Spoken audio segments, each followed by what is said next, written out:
අද මම ඔයගලන්ට පෙන්නන්නේ අපි කරපු තවත් ලොයල්ටි කාඩ් ඕඩර් එකක්. මේක ඇවිල්ලා ෆිෂ් මාකට් එකකට කරේ.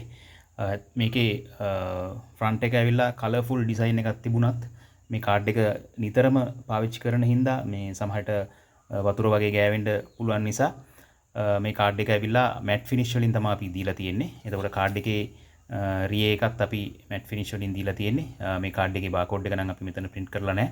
ඒතර ෆිෂ් මාකට් එකේ ඒ shop එකේ තියෙන POS system එකට match වෙන්න අපි මේකේ බාකෝඩ් එකක් දීලා තිබ්බා. එතකොට මේ කාඩ් එකේ thickness එක ඇවිල්ලා 0.76 mm thickness එකක් තියෙන්නේ. කාඩ් එක හොඳ quality එකම තියෙනවා. matte finish ඉඳන් හොඳ look එකක් තියෙනවා කාඩ් එකේ. එතකොට design එකෙනුත් ඒ look එක හොඳටම ඇවිල්ලා තියෙනවා. ඉතින් ඕගොල්ලන්ගේ shop එකට සුපර් මාකට් එකට මේ වගේ හොඳ අවුරුදු ගාණක් පාවිච්චි කරන්න පුළුවන් quality loyalty card එකක් කරගන්න අපිට කතා කරන්න අපිට message කරන්න අපේ phone number එක description එකේ දාලා තියෙනවා.